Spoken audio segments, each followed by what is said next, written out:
Vamos lá, oitavo ano. Se vocês estão assistindo esse vídeo, significa que vocês já fizeram a atividade da página 118. A gente está aqui só para correção. Não fez, meu filho? Volto para fazer e depois volto para cá. Página 118.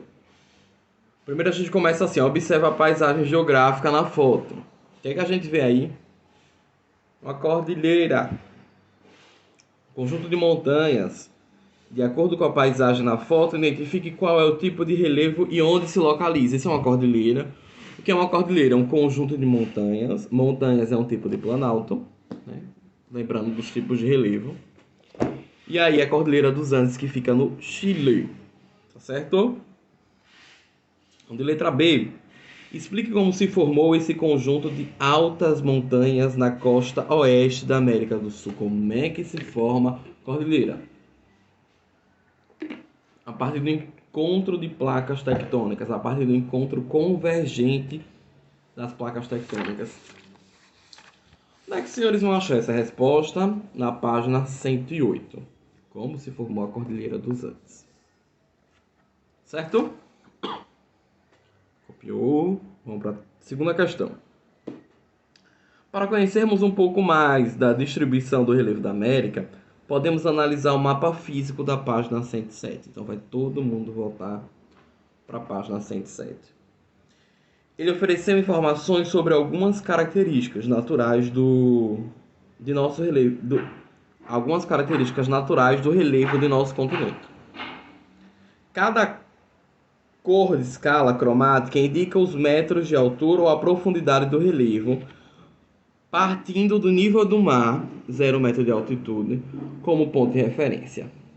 Os nomes indicam as formas de relevo predominantes. De acordo com sua análise do mapa e seus conhecimentos sobre relevo, respondam às questões abaixo. Letra A.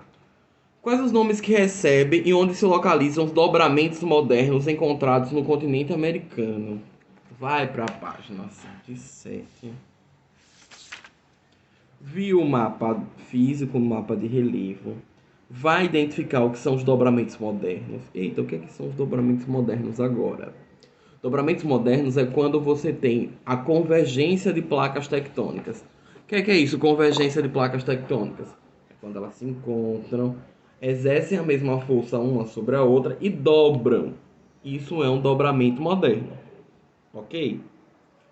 Como eu falei sobre a formação da Cordilheira dos Andes, é a mesma coisa. A Cordilheira dos Andes é resultado de dobramento moderno, de convergência de placas tectônicas, ambas exerceram a mesma força, tinham a mesma densidade, e aí dobraram. Onde é que eu vou ter isso na América? Eu vou ter isso na América do Sul, na Cordilheira dos Andes, que fica a oeste, e eu vou ter isso nas Montanhas Rochosas, na América do Norte, que também fica a oeste. Identifiquem no mapa o marrom, o que está em marrom. Aí nós conseguimos identificar as partes resultantes de dobramento moderno. Tudo certo aí? Vamos seguir. Então vamos seguir na nossa correção aqui. Letra B da segunda questão. Ainda analisando o mapa, identifique os tipos de relevo que compõem o continente americano. Quais os fatores de ordem interna e externa responsáveis pela modelagem do relevo? Fatores de ordem interna são como os vulcões, os movimentos de crosta, e de ordem externa são a ação dos ventos, a ação das águas e dos seres vivos. Os relevos que compõem, a América: planaltos, planícies, depressões. Os relevos básicos que a gente tem. Planalto, quando a gente fala de cordilheiras e até de planaltos mais desgastados, e as planícies e as depressões. São os relevos básicos que nós temos aqui. Letra C. Onde estão localizados relevos mais altos? Que elementos dos mapas nos permitem identificar isso? Os relevos mais altos são as cordilheiras na América do Sul, a Cordilheira dos Andes, e as montanhas rochosas na América do Norte. Que elemento do mapa nos diz isso? A cor da legenda, tá bom? Explique o que você pensa sobre um relevo.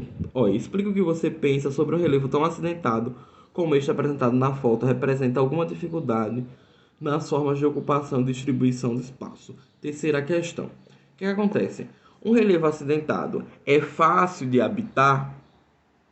É fácil de construir casas ou qualquer outro tipo de construção? Não, né? O relevo acidentado ele tende, pela força da gravidade, a cair. As coisas tendem a cair. Dependendo, talvez, de uma movimentação de terra, um desmoronamento aí. Mas, de fato, não é fácil fazer nenhum tipo de ocupação em um relevo acidentado. Tudo certo? Quarta questão. Observe o mapa e faça o que se pede. Observe o mapa, nós estamos vendo aí a América do Sul. Ele vai pedir um monte de coisa. A quarta questão é bem grande. Primeiro vai pedir que você escreva no mapa, observando o alinhamento do relevo e da legenda, o nome das cadeias montanhosas do oeste da América do Sul, ou seja, a Cordilheira dos Andes. Volta na página 107, vê o mapa da 107 e você vai basicamente botar todas as informações que tem lá para cá.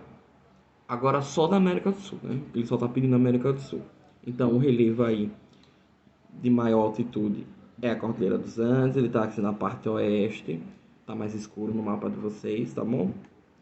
Depois ele vai pedir que você escreva em seu respectivo lugar o nome das unidades de relevo apontadas a seguir. Aí o Planalto das Guianas, o Brasileiro, o Planalto da Patagônia, a Planície de Orinoco, a Planície da Amazônica, a Costeira e a Planície Platina. Volta na página 107 e você vai encontrar todas essas informações. Por terceiro, ele vai pedir para você pintar de verde as planícies, de laranja as montanhas e os planaltos e de marrom as elevadas cadeias. Mesmas cores que estão sendo usadas nesse mapa da 107. Aí lá na 110 tem a continuação da questão. Localize as ilhas de Marajó, Falkland, Terra do Fogo. Estão aqui, no mapa da 107. Quinta. Depois de realizar as etapas anteriores, observe o mapa e relacione. Aí você vai ver no mapa, aí você vai enumerar 1, 2, 3, porção oeste, central ou leste. 1 vai ser oeste, 2 vai ser central e 3 vai ser leste. Extensas planícies sedimentares. Observe no mapa onde tem mais planícies. Tem na parte oeste, tem na parte leste ou tem no centro. No centro do mapa, tá bom? Então, a porção central. A letra B vai dizer assim: velhos planaltos e montanhas bastante desgastadas. Onde é que tem mais isso nesse mapa? No centro, no leste ou no oeste? Velhos relevos desgastados. No leste. É o 3. Por fim, só pode ser o 1, né? A porção oeste. Grandes cadeias montanhosas, planaltos de altitudes elevadas e estreitas planícies. Vamos embora para a quinta questão. Em sua opinião, resposta pessoal, tá? Dentre os problemas ambientais, qual é o mais grave da atualidade na América? Vocês vão identificar os problemas ambientais da América a partir da página 114, 115 e 116. Existem diversos problemas ambientais. A gente está falando de desmatamento, de erosão do solo, inundações, deslizamentos, efeito de estufas, desertificação, contaminação da água e contaminação do ar. Escolha um desses 8, tá? E aí, qual que você acha mais grave? Escolha o mais grave e fale sobre ele. Uma aguinha para a gente ir para a sexta questão. Descreva a trajetória aproximada da corrente marítima de Humboldt, que é a corrente do Peru, e suas consequências para o clima e para a economia. Correntes marítimas, elas trazem, ou elas podem ser quentes ou frias, então elas vão trazer uma certa influência para um clima de uma determinada região, tá? Sendo o Humboldt uma corrente que sai do Peru, ela é uma corrente fria ali, porque ela se origina nas partes polares da Terra. Olhe para o mapa, veja aí, corrente de Humboldt, tá? Ela está em azul, é uma corrente fria. E da onde ela vem? Círculo Polar Antártico, por isso ela é fria. ela se formou na região fria, então ela carrega essa característica. A corrente de Humboldt, ela se desloca ao longo da costa ocidental, né, na América do Sul, só que na parte de sul a norte, e ela parte ali. Ela está mais na parte oeste da América do Sul, ela está nas costas do Brasil, vocês estão vendo aí Humboldt. Tá? Como consequência climática dessa corrente fria, nós podemos destacar áreas desertas no Chile, o deserto do Atacama e no Peru, tá bom? E como consequência econômica, a presença neste litoral, que é o litoral oeste da América, né, de grandes cardumes, o que vai favorecer aí a pesca, tá bom? Tem um lado positivo aí, um lado negativo é o deserto, o lado negativo, mas economicamente você vai trazer mais peixes, pode ajudar a pesca. Compare o mapa, é a sétima questão agora, das zonas climáticas da Terra com o mapa político do continente americano e faça o que se pede. Observando o mapa, tá bom? O mapa político americano. E observem também, aí, vamos buscar o mapa de zonas climáticas da Terra no Google. Rapidinho, vão lá e peguem e vejam esse mapa. Então, vamos lá. Letra A. Indique as zonas climáticas em que está situado cada um dos países abaixo. Né? Canadá está em que zona climática? Tem que ir no Google pegar esse mapa, viu? De zonas climáticas da Terra. Estados Unidos, México, Colômbia e Venezuela. Canadá e Estados Unidos são vizinhos, então estão os dois na zona temperada do norte. O México, né? México, Colômbia e Venezuela estão na zona tropical, tá bom? Ó, observe nesse mapa que está no livro mesmo, que os Estados Unidos e Canadá estão acima do Trópico de Câncer. Que o México, a Colômbia e a Venezuela estão entre o Trópico de Câncer e a linha do Equador.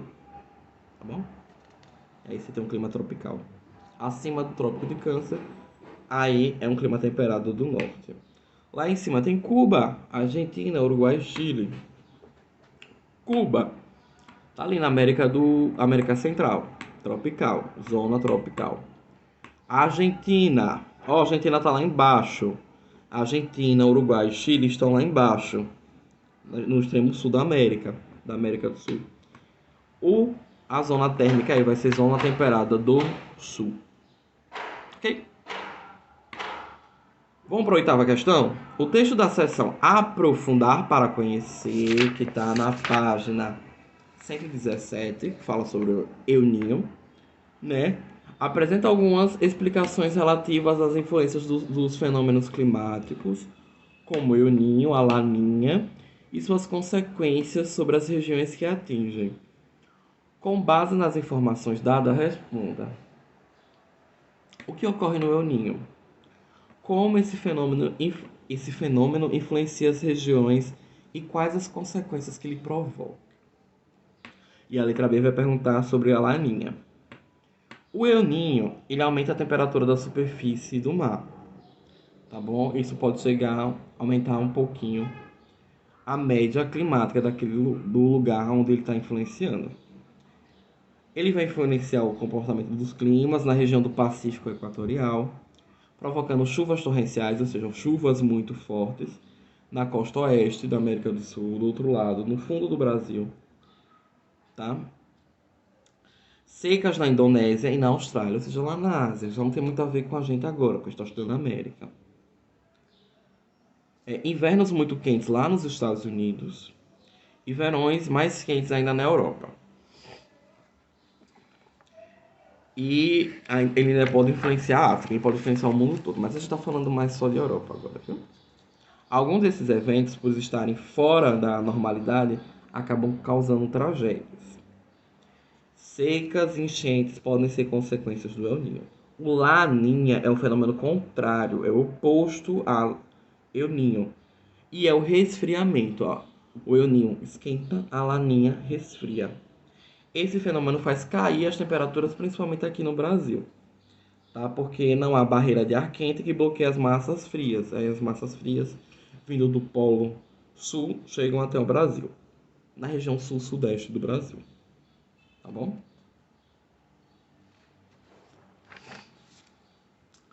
Vamos para a nona questão. Observe o mapa e faça o que se pede.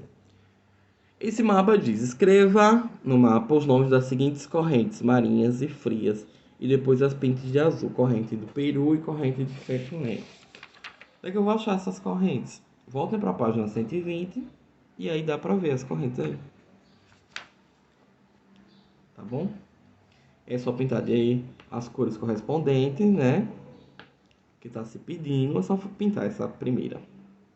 A segunda, escreva no mapa o nome das seguintes correntes: a do Brasil, a sul equatorial do Atlântico, a corrente das Guianas e a corrente sul equatorial. Deixa eu lhe dizer, a letra C, que é a corrente do Brasil, é só. Ah, aqui é só escrever, ok. Ela tá ali, seguindo pela costa brasileira. A corrente sul equatoriana tá subindo, né?